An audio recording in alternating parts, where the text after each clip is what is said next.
Welcome to The Explainer. Today we're diving into something huge, something that spans 4,000 years, and let's be honest, can feel pretty intimidating, the Old Testament. But what if I told you there's a way to hold its entire story right in the palm of your hand? So here's the plan. We're going to walk through the entire sweep of the Old Testament. I mean, everything, from the very first stories in Genesis all the way to the return from exile. And the secret, it all comes down to a simple, hand-drawn map that's going to unlock this whole thing for you. Okay, so let's jump right in. And I want to start by just acknowledging something I think pretty much everyone has felt at some point. I mean, you know the feeling, right? The sheer scope is just a lot. You get bogged down in all these names and places, and pretty soon you've completely lost the plot. You can't see the big, grand story that's supposed to connect everything. Well, that's exactly what we're about to do. We're going to build a mental framework, a kind of visual key that unlocks all of that geography and the entire timeline. We're going to turn all that confusion into some serious clarity. So how do we pull this off? It's simple. We learn the map. And the best part is, this isn't some complex, boring cartography lesson. Nope, it's a surprisingly easy and, believe me, memorable little trick. This whole technique was apparently inspired by a teenager, which is amazing. It basically turns this really complex map into a quirky, unforgettable story. So, listen, if you've got a pen and paper nearby, I seriously recommend you draw along with me. It's the absolute best way to make this stick in your brain. Okay, this is where the fun begins. Each one of these weird little drawings is a hook, something memorable for a key piece of geography. So let's build this thing together. First, just draw a simple boat. Got it? That's your Mediterranean Sea. Now, give it two tangled-up fishing lines hanging off the right side. Those are the Tigris and Euphrates rivers.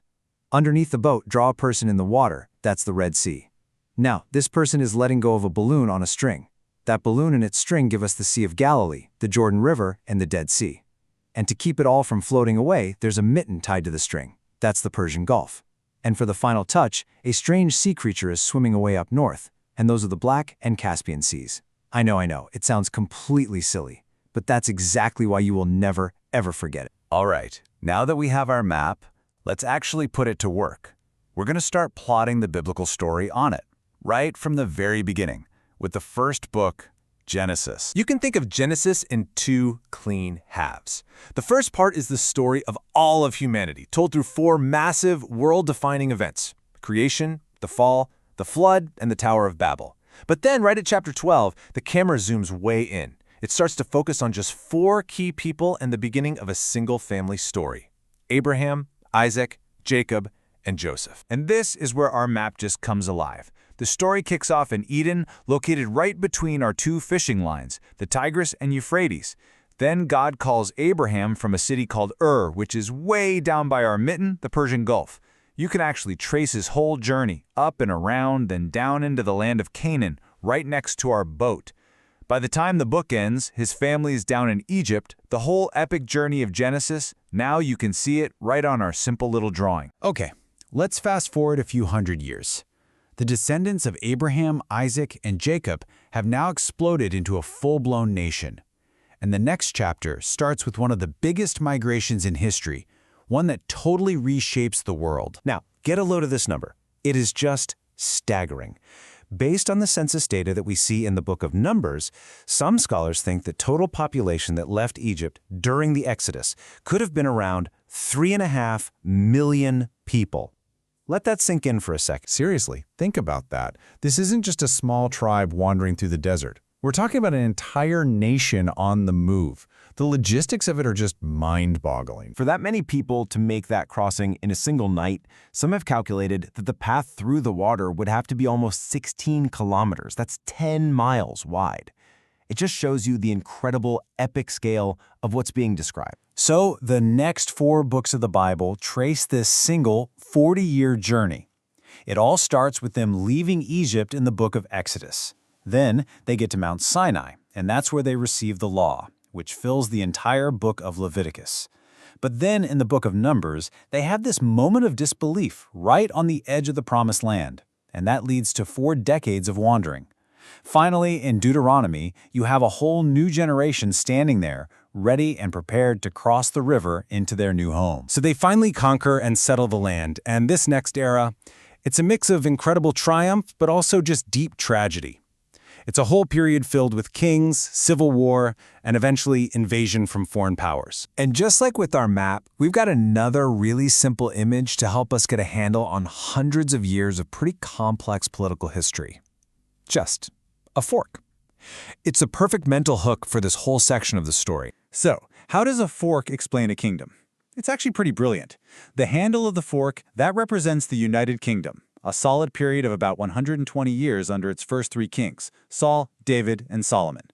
But after Solomon, around 930 BC, a civil war splits the nation in two. And those are the tines of the fork. The northern kingdom, Israel, is eventually conquered by Assyria in 722 BC. The southern kingdom, Judah, holds on for longer but is finally conquered by Babylon in 586 BC. See?